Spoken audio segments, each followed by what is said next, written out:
ನಮಸ್ಕಾರ ಎಲ್ಲರಿಗೂ. ನಾನು ನಿಮ್ಮ ಸ್ವರ್ಣ ಮಾತಾಡ್ತಿರೋದು. ವೆಲ್ಕಮ್ ಟು ನಿತ್ಯ ಜೀವನ ಲಾಗ್. ಇದು ಬುಧವಾರದ ಲಾಗ್ ಆಗಿದೆ. ಬುಧವಾರ ನಮ್ಮ ಇಡಗೂರು ವೃತ್ತದ ವೃತ್ತಸಭೆ. ಹಾಗಾಗಿ ನಾನು ಬೆಳಗ್ಗೆನೆ ಟೂ ವೀಲರಲ್ಲೇ ಹೋಗ್ತಾ ಇದ್ದೀನಿ ಇವತ್ತು. ಯಾಕಂತ ಅಂದರೆ ನನ್ನ ಸರ್ಕಲ್ಲಿಗೆ ಇದಿರಲು ನಿಯರೆಸ್ಟ್ ಅಂತ ಅಂದರೆ ಈ ಒಂದು ಉಲ್ಲೇಕೆರೆ ನರಸಿಂಹದೇವರಟ್ಟಿ ಅಂಗನವಾಡಿಗಳೇ. ಇವತ್ತು ಉಲ್ಲೇಕೆರೆ ಅಂಗನವಾಡಿನಲ್ಲಿ ಸರ್ಕಲ್ ಮೀಟಿಂಗ್ ಇರೋ ಅಂಥದ್ದು. ಹಾಗಾಗಿ ಟೂ ವೀಲರಲ್ಲೇ ಹೊರಟೆ. ಆನ್ ದಿ ವೇ ನಮ್ಮದೇನು ಗುಬ್ಬಿಯಿಂದ ಸಿ ಎಸ್ ಪುರ ರೋಡ್ ಇದೆ, ಆ ರೋಡಲ್ಲೇ ಹೋಗಬೇಕು. ಹಾಗಾಗಿ ಆ ರೋಡಂತೂ ತುಂಬಾ ಚೆನ್ನಾಗಿದೆ, ತುಂಬ ನೀಟಾಗಿ, ಮತ್ತು ಯಾವುದೇ ಗುಂಡಿ ಗುದ್ರಗಳಿಲ್ಲ, ತುಂಬ ಚೆನ್ನಾಗಿದೆ ರೋಡು. ನಾನು ಸಿ ಎಸ್ ಪುರ ಮತ್ತು ಅಥವಾ ಆ ನರಸಿಂಹದೇವರಟ್ಟಿ ಉಲ್ಲೇಕೆರೆ ಅಂಗನವಾಡಿಗಳಿಗೆ ಹೋಗೋದೇ ಗೊತ್ತಾಗೋದಿಲ್ಲ. ಮೇಯ್ನ್ ರೋಡಿಂದ ಒಳಗಡೆ ಹೋದಾಗ ಸ್ವಲ್ಪ ರೋಡ್ ಹಾಳಾಗಿದೆ. ಉಳಿದಂತೆ ಸಿ ಎಸ್ ಪುರದವರೆಗೂ ಅಂತೂ ರೋಡ್ ತುಂಬಾ ಚೆನ್ನಾಗಿದೆ ಅಂತ ಹೇಳ್ಬೋದು. ನಮ್ಮ ಅಂಗನವಾಡಿನಲ್ಲಿ ಅವತ್ತು ನಾನು ಏನು ಉಲ್ಲೇಕೆರೆ ಅಂಗನವಾಡಿ ಸರ್ಕಲ್ ಮೀಟಿಂಗ್ ಹೋದೆ, ಎಲ್ಲ ರಿಪೋರ್ಟ್ಸ್ ಎಲ್ಲ ತೊಗೊಂಡಿದ್ದಾಯಿತು. ಅನಂತರ ನಮ್ಮ ಅಂಗನವಾಡಿಯ ಮನ್ವಿತ್ ಗೌಡ ಅನ್ನೋಂಥ ಮಗುವಿನ ಬರ್ತ್ಡೇ ಇತ್ತು. ಹಾಗಾಗಿ ಆ ಮಗುವಿನ ಬರ್ತ್ಡೇಗೋಸ್ಕರ ಪೇರೆಂಟ್ಸು ಕೇಕ್ ಕೂಡ ಕಳಿಸ್ಕೊಟ್ಟಿದ್ರು. ಹಾಗಾಗಿ ಕೇಕ್ ಕಟ್ ಮಾಡಿ ಮಕ್ಕಳ ಜೊತೆ ಎಲ್ಲ ಅಂಗನವಾಡಿ ಟೀಚರ್ಸು ಜೊತೆಗೆ ನಮ್ಮ ಸರ್ಕಲ್ ಮೀಟಿಂಗ್ಗೆ ನಮ್ಮ ಶಿಶು ಅಭಿವೃದ್ಧಿ ಯೋಜನಾಧಿಕಾರಿಗಳಾಗಿರುವ ಕೃಷ್ಣಮೂರ್ತಿ ಸರ್ ಅವರು ಹಾಗೂ ಸಹಾಯಕ ಶಿಶು ಅಭಿವೃದ್ಧಿ ಯೋಜನಾಧಿಕಾರಿಗಳಾದ ಸುಜಾತ ಮೇಡಮ್ ಕೂಡ ಬಂದಿದ್ದರು. ಅವರೆಲ್ಲರೊಟ್ಟಿಗೆ ಮಗುವಿನ ಹುಟ್ಟುಹಬ್ಬದ ಆಚರಣೆಯನ್ನು ಮಾಡಿದ್ದು ನಿಜವಾಗ್ಲೂ ಕೂಡ ಖುಷಿ ಅಂತ ಅನ್ನಿಸ್ತು. ನಾವು ಮನೆಯಲ್ಲಿ ಎಷ್ಟೇ ಜೋರಾಗಿ ಎಲ್ಲ ನೆಂಟರಿಷ್ಟು ಸೇರಿಕೊಂಡು ಮಗುವಿನ ಬರ್ತ್ಡೇ ಮಾಡಿದರೂ ಕೂಡ ಆ ಮಗುವಿನ ಫ್ರೆಂಡ್ಸ್ ಅಂತ ಏನಿರ್ತಾರೆ ಅವ್ರ ಜೊತೆಯಲ್ಲಿ ಮಗು ಬರ್ತ್ಡೇ ಮಾಡಿದರೆ ನಿಜವಾಗ್ಲೂ ಆ ಮಗುಗೆ ಒಂದು ಪ್ರೌಡ್ ಫೀಲ್ ಆಗುತ್ತೆ. ಹಾಗೆ ಆ ಮಗುವಿನ ಫ್ರೆಂಡ್ಸಿಗೆ ಕೂಡ ಒಂದು ಖುಷಿ ಅಂತ ಅನಿಸುತ್ತೆ. ಹಾಗಾಗಿ ಈ ಥರ ಮಾಡೋದು ತುಂಬ ಒಳ್ಳೆಯದು ಅಂತ ನನಗೆ ಅನಿಸುತ್ತೆ. ಆಲ್ಮೋಸ್ಟ್ ಇತ್ತೀಚಿನ ದಿನಗಳಲ್ಲಿ ತುಂಬ ಅಂಗನವಾಡಿಗಳಲ್ಲಿ ಈ ರೀತಿ ಮಗುವಿನ ಬರ್ತ್ಡೇನ ಅವ್ರ ಮನೆಯಲ್ಲಿ ಮಾಡಿಕೊಂಡ್ರೂ ಕೂಡ ಅಂಗನವಾಡಿಗೆ ಒಂದು ಕೇಕನ್ನು ಕಳಿಸ್ಕೊಟ್ಟು ಬರ್ತ್ಡೇನ ಮಾಡ್ತಾ ಇದ್ದಾರೆ ಪೇರೆಂಟ್ಸು. ಅವ್ರು ಕೂಡ ಬರ್ತಾರೆ. ಇವತ್ತು ಆ ಮಗು ಪೇರೆಂಟ್ಸ್ ಬಂದಿರಲಿಲ್ಲ, ಏನೋ ಕೆಲಸದ ನಿಮಿತ್ತ ಅಂದ್ಕೊಂಡಿದ್ದೀನಿ. ಹಾಗಾಗಿ ನಾವೇ ಎಲ್ಲ ಮಗುದು ಬರ್ತ್ಡೇನ ಸೆಲೆಬ್ರೇಟ್ ಮಾಡಿದ್ವಿ.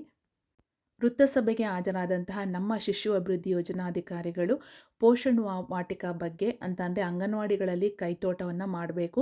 ಕೈತೋಟಗಳಲ್ಲಿ ಸಾವಯವ ತರಕಾರಿಗಳು ಅಂತ ಅಂದರೆ ನಾವು ಏನು ಯಾವುದೇ ರೀತಿಯಾದಂಥ ಇದು ಫೆಸ್ಟಿಲೈಸ್ ಅಂತ ಏನು ಹೇಳ್ತೀವಿ, ರಸಗೊಬ್ಬರಗಳನ್ನು ಇಲಾಖೆಯಿಂದ ಕೂಡ ಏನು ಕೊಡೋದಿಲ್ಲ. ಕೈತೋಟ ಮಾಡೋದಕ್ಕೆ ಅಂತ ಮಾತ್ರ ದುಡ್ಡು ಕೊಡ್ತೀವಿ. ಹಾಗಾಗಿ ಅದು ಸಕ್ಷಮ ಅಂಗನವಾಡಿಗಳಿಗೆ ಈಗ ಅಮೌಂಟ್ ಬಂದಿರೋ ಅಂಥದ್ದು 5000 ರುಪೀಸು. ಹಾಗಾಗಿ ಯಾರ್ಯಾರಿಗೆ ಯಾವ್ಯಾವ ಅಂಗನವಾಡಿಗೆ ಈ ಅಮೌಂಟ್ ಬಂದಿದೆ ಎಲ್ಲರೂ ಕೂಡ ತುಂಬ ಚೆನ್ನಾಗಿ ಕೈತೋಟಗಳನ್ನು ಮಾಡಿ ಅದರಲ್ಲಿ ಪಪ್ಪಾಯ, ಕರಿಬೇವು, ನುಗ್ಗೆ ಸೊಪ್ಪು ಮತ್ತು ಪ್ರತಿ ದಿವಸ ಅಡುಗೆಗೆ ಬಳಸುವಂಥ ಸೊಪ್ಪುಗಳು, ಕೊತ್ತಂಬರಿ ಆಗಿರ್ಬೋದು, ದಂಟಿನ ಸೊಪ್ಪು ಆಗಿರ್ಬೋದು, ಈ ಥರ ಸೊಪ್ಪುಗಳು ಇದೆಲ್ಲವೂ ಕೂಡ ಬಾಳೆ ಗಿಡ, ತರಕಾರಿ ಗಿಡಗಳನ್ನು ಬೆಳೆಸಬೇಕು. ಬೀನ್ಸು, ಲಾಂಗ್ ಬೀನ್ಸು ಇವೆಲ್ಲ ಬಹಳ ಬೇಗ ಬರುತ್ತೆ. ಮೆಂತ್ಯ ಸೊಪ್ಪು ಅಂಥವೆಲ್ಲ ಬೆಳೆಸಿ ಅಂತೇಳಿ ಸಿ ಡಿ ಪಿ ಸರ್ ಹೇಳಿದರು. ಹಾಗೆಯೇ ಅಂಗನವಾಡಿ ಕಟ್ಟಡಗಳ ದುರಸ್ತಿ, ಹಾಗೆ ಜಿಲ್ಲಾ ಪಂಚಾಯತಿ ಲಿಂಕ್ ಡಾಕ್ಯುಮೆಂಟಲ್ಲಿ ಏನಾದರೂ ಬಿಲ್ಡಿಂಗ್ಗಳದ್ದು ರಿಪೇರಿ ಆ ಥರದ್ದೇನೋ ಕಾಮಗಾರಿ ಸ್ಟಾರ್ಟ್ ಆಗಿತ್ತು ಅಂತಂದರೆ ಅದು ಯಾವ ರೀತಿ ನಾವು ಕೊಟ್ಟಿದ್ದೀವೋ ಹಾಗೆ ಮಾಡ್ತಾ ಇದ್ದಾರೆ ಇಲ್ವ ಅನ್ನೋದನ್ನು ಅಬ್ಸರ್ವ್ ಮಾಡಬೇಕಾಗುತ್ತೆ. ಅಂಗನವಾಡಿ ಟೀಚರ್ಸು ಪ್ರತಿ ಹಂತದಲ್ಲೂ ಕೂಡ ನಮಗೆ ಮಾಹಿತಿಯನ್ನು ಕೊಡಬೇಕು ಅಂತೇಳಿ ತಿಳಿಸಿದರು. ಹಾಗೆ ಬಿದರೆ ವೃತ್ತದಲ್ಲಿ ಕಗ್ಗೆರೆ ಅಂಗನವಾಡಿ ಕೇಂದ್ರದಲ್ಲಿ ಸುಮಾರು 25 ವರ್ಷಕ್ಕಿಂತ ಹೆಚ್ಚಿನ ಸೇವೆಯನ್ನು ಸಲ್ಲಿಸಿ ಈಗ ತಮ್ಮ ಸೇವೆಯಿಂದ ನಿವೃತ್ತಿಯನ್ನು ಹೊಂದಿರುವಂತಹ ಶ್ರೀಮತಿ ಪಾರ್ವತಮ್ಮನವರು ನನ್ನ ನೆಚ್ಚಿನ ಅಚ್ಚುಮೆಚ್ಚಿನ ಅಂಗನವಾಡಿ ಕಾರ್ಯಕರ್ತೆ ಅಂತಲೇ ಹೇಳ್ಬೋದು. ಯಾಕೆ ಅಂತಂದರೆ ನಾನು ಬಿದರೆ ಸರ್ಕಲಲ್ಲಿ 11 ವರ್ಷ ಡ್ಯೂಟಿಯನ್ನು ಮಾಡಿದ್ದು. ಹಾಗಾಗಿ ಆ 11 ವರ್ಷಗಳಲ್ಲಿ ನನಗೆ ಅವರ ಒಂದು ಪ್ರೀತಿ ಮತ್ತು ಆ ಸ್ನೇಹ, ನಮ್ಮ ಬಾಂಧವ್ಯ, ಹಾಗೆ ಅವರು ಪ್ರತಿ ನಮ್ಮ ವೃತ್ತದ ಕೆಲಸದಲ್ಲಿಯೂ ಕೂಡ ಹಿರಿಯರಾಗಿ ಮುಂದೆ ನಿಂತು ಜವಾಬ್ದಾರಿಯನ್ನು ತಗೊಳ್ತಾ ಇದ್ದಿದ್ದು. ಅಂಗನವಾಡಿ ಕಾರ್ಯಕರ್ತರಿಗೆ ನಾವೆಲ್ಲ ಮಾಡಬೇಕು, ನಮ್ಮ ಸರ್ಕಲ್ಲಿ ಕೂಡ ಒಂದು ಒಳ್ಳೆಯ ಹೆಸರು ಬರಬೇಕು ಅಂತ ತಿಳುವಳಿಕೆಯನ್ನು ಕೊಡ್ತಿದ್ದಾಗಿರಬಹುದು. ಹಾಗೆ ಎಂತಹ ಒಂದು ಸಿಚುಯೇಷನ್, ಎಂಥ ಕಷ್ಟ ಸಮಯ ಬಂದರೂ ಕೂಡ ಈ ಥರ ಹೋಗೋಣ, ಹೀಗೆ ಮಾಡೋಣ ಅಂತ ಒಂದು ಡಿಸ್ಕಷನ್ಗಳಾಗಿರ್ಬೋದು. ಹಾಗೆ ನೊಂದಂತಹ ಯಾವುದೇ ಒಂದು ಅಂಗನವಾಡಿ ಕಾರ್ಯಕರ್ತೆಯರಾಗಿರ್ಬೋದು, ಅವರ ಮನಸ್ಸಿಗೆ ಅವ್ರು ಕೊಡ್ತಿದ್ದಂಥ ಸಮಾಧಾನಗಳಾಗಿರ್ಬೋದು, ನಿಜವಾಗ್ಲೂ ಕೂಡ ತುಂಬಾ ಹೆಮ್ಮೆ ಅಂತ ಅನಿಸುತ್ತೆ. ಅವರು ವಯೋನಿವೃತ್ತಿಯನ್ನು ಹೊಂದಿದ್ರು. ಹಾಗಾಗಿ ಇಂದು ಅವರನ್ನು ನಮ್ಮ ವೃತ್ತ ಸಭೆಗೆ ಕರೆಸಿ ಅವರಿಗೆ ಒಂದು ಪುಟ್ಟ ಸನ್ಮಾನವನ್ನು ಇಟ್ಕೊಂಡಿದ್ದು ನಿಜವಾಗ್ಲೂ ಕೂಡ ತುಂಬ ಖುಷಿ ಅಂತ ಅನ್ನಿಸ್ತದೆ ನನಗೆ. ಅವರು ನಮ್ಮ ಅಂಗನವಾಡಿ ಟೀಚರ್ ಅಂತ ನನಗೆ ಯಾವತ್ತೂ ಕೂಡ ಅನಿಸಿಲ್ಲ. ನನಗೆ ಸಹೋದರಿ ಅಂತಲೇ ಅಂದ್ಕೊಂಡಿದ್ದೀನಿ. ನನಗೆ ಯಾವುದೇ ಅಂಗನವಾಡಿ ಕಾರ್ಯಕರ್ತರಾದರೂ ಕೂಡ ಅವರು ನಮ್ಮ ಸಹೋದರಿಯರು ಅನ್ನೋಂಥ ಪ್ರೀತಿ ವಿಶ್ವಾಸದಿಂದಲೇ ನೋಡಬೇಕು. ಯಾಕೆ ಅಂತ ಅಂದರೆ ಅವರ ಪರಿಸ್ಥಿತಿಗಳು, ಮನೆಯ ಪರಿಸ್ಥಿತಿ, ಮನ ಪರಿಸ್ಥಿತಿ ಅಲ್ವಾ, ಮನಿ ಪರಿಸ್ಥಿತಿ ಎಲ್ಲವೂ ಕೂಡ ಬೇರೆ ಬೇರೆಯೇ ಆಗಿರುತ್ತೆ. ನಮ್ಮದು ಒಂದು ಸಮಯದಲ್ಲಿ ಹಾಗೆ ಇರುತ್ತೆ, ಅವ್ರದ್ದು ಕೂಡ ಹಾಗೆ ಇರುತ್ತೆ. ನಾನು ಅಧಿಕಾರಿ ಅನ್ನೋಂಥ ಅಹಮಿಂದ ಅವ್ರ ಮೇಲೆ ನಾವು ಬೀಳೋದ್ರಿಂದ ಪಾಪ ಅವ್ರು ಎಲ್ಲಿಗೆ ಹೋಗ್ಬೇಕು ಹೇಳಿ ಅಲ್ವಾ. ಹಾಗೆ ಅಂಗನವಾಡಿ ಕಾರ್ಯಕರ್ತರಾಗಿ ಆಗಿರ್ಬೋದು ಅಷ್ಟೇ, ಹಾಗೆ ಸಹಾಯಕಿಯರು ಕೂಡ. ಸಹಾಯಕಿಯರ ಕೆಲಸ ಕೂಡ ತುಂಬಾ ಹೆಮ್ಮೆ ಪಡುವಂಥ ವಿಚಾರ ಅಂತ ಹೇಳ್ಬೋದು. ಯಾಕೆ ಅಂತ ಅಂದರೆ, ಈಗ ನಾನು ಅಂಗನವಾಡಿ ವಿಸಿಟ್ ಹೋಗೋದಕ್ಕೆ 9 ಗಂಟೆಗೆಲ್ಲ ಮನೆ ಬಿಟ್ಟಿದ್ದೀನಿ ಅಂತ ಅಂದರೆ, ಅಂಗನವಾಡಿ ಸಹಾಯಕಿ 9 ಗಂಟೆಗೆ ಅಂಗನವಾಡಿ ಬರಬೇಕಂದ್ರೆ 8 ಕಾಲಿಗೆ ಅಥವಾ 8:15ಗೆಲ್ಲ ಮನೆ ಬಿಟ್ಟಿರಬೇಕು ಅಲ್ವಾ? ಹಾಗಾಗಿ ಅವ್ರ ಕೆಲಸ ನಮಗಿನ್ನ ದೊಡ್ಡದು ಅಂತಲೇ ಹೇಳ್ಬೋದು.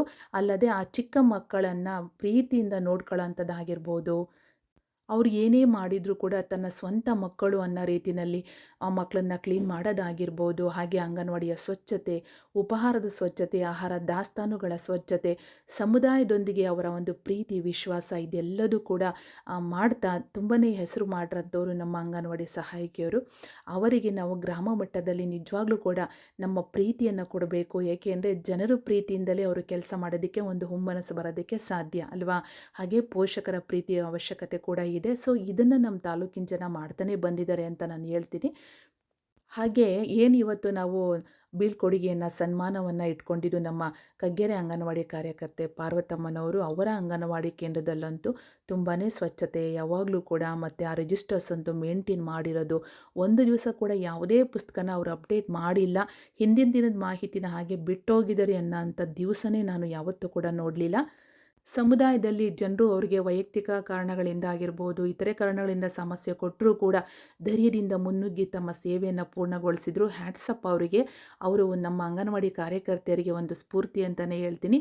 ಅವರ ಒಂದು ನಿವೃತ್ತಿ ಜೀವನ ಚೆನ್ನಾಗಿರಲಿ, ಭಗವಂತ ಅವರಿಗೆ ಆರೋಗ್ಯ ಆಯಸ್ಸು, ಮಕ್ಕಳ ಜೊತೆ ಸದಾ ನೆಮ್ಮದಿಯನ್ನು ಸೌಭಾಗ್ಯವನ್ನು ಕರುಣಿಸಲಿ ಅಂತ ಆಶಿಸ್ತೀನಿ. ಹಾಗೆಯೇ ನಮ್ಮ ಗುಬ್ಬಿ ತಾಲೂಕಿನಲ್ಲಿ ತಾಲೂಕು ಮಟ್ಟದ ರಂಗೋಲಿ ಸ್ಪರ್ಧೆ ಕಾರ್ಯಕ್ರಮ ಕೂಡ ಗುಬ್ಬಿಯಪ್ಪನ ದೇವಸ್ಥಾನದ ಬಳಿ ಆಯೋಜಿಸಲಾಗಿತ್ತು. ನಮ್ಮ ಅಂಗನವಾಡಿ ಕಾರ್ಯಕರ್ತೆ ಕೊಪ್ಪಗೇಟು ಶ್ರೀಮತಿ ಪ್ರೇಮಕುಮಾರಿ ಈ ಒಂದು ಕಾಂಪಿಟೇಷನಲ್ಲಿ ಭಾಗವಹಿಸಿ ತುಂಬಾ ಚೆನ್ನಾಗಿ ಸಂಕ್ರಾಂತಿಯ ವಿಶೇಷವಾಗಿ ರಂಗೋಲಿಯನ್ನು ಹಾಕಿದ್ದಾರೆ. ನೋಡಿ, ಇದೇ ಅವರು ಹಾಕಿರೋಂಥ ರಂಗೋಲಿ ತುಂಬಾ ಬ್ಯೂಟಿಫುಲ್ ಆಗಿ ಬಂದಿದೆ. ಸೊ ಅವರಿಗೆ ಒಳ್ಳೆಯ ಬಹುಮಾನ ಕೂಡ ಸಿಗ್ತಾ ಇದೆ. ಸೊ ಅದನ್ನು ನಾನು ಅವ್ರಿಗೆ ಸರ್ಪ್ರೈಸಾಗಿ ಹೇಳಬೇಕು ಅಂತ ಅಂದ್ಕೊಂಡೆ, ಬಟ್ ಇದು ಲಾಗಲ್ಲಿ ಹೇಳ್ಬೇಕಾಗುತ್ತೆ. ಅವರು ಕೂಡ ಈ ಒಂದು ರಂಗೋಲಿಯನ್ನು ಬರೆದಿರೋದಕ್ಕೆ ಬಹುಮಾನ ಸಿಕ್ಕಿದೆ. ಸೊ ಕಂಗ್ರಾಟ್ಸ್ ಅವರಿಗೆ ಅಂತ ಹೇಳ್ತೀನಿ. ಇದಾಗಿತ್ತು ನನ್ನ ಈ ಒಂದು ಲಾಗು ನಿಮಗೆ ಇಷ್ಟ ಆಗಿದೆ ಅಂತ ಅಂದ್ಕೊತೀನಿ. ಹಾಗೆ ನನ್ನ ಈ ಒಂದು ನಿತ್ಯ ಜೀವನ ಲಾಗ್ಸ್ ಚಾನಲನ್ನು ದಯವಿಟ್ಟು ಎಲ್ಲರೂ ಕೂಡ ಸಬ್ಸ್ಕ್ರೈಬ್ ಮಾಡಿ, ಲೈಕ್ ಮಾಡಿ, ಶೇರ್ ಮಾಡಿ ಅಂತ ಹೇಳ್ತೀನಿ. ಓಕೆ, ಥ್ಯಾಂಕ್ ಯು ಎಲ್ಲರಿಗೂ.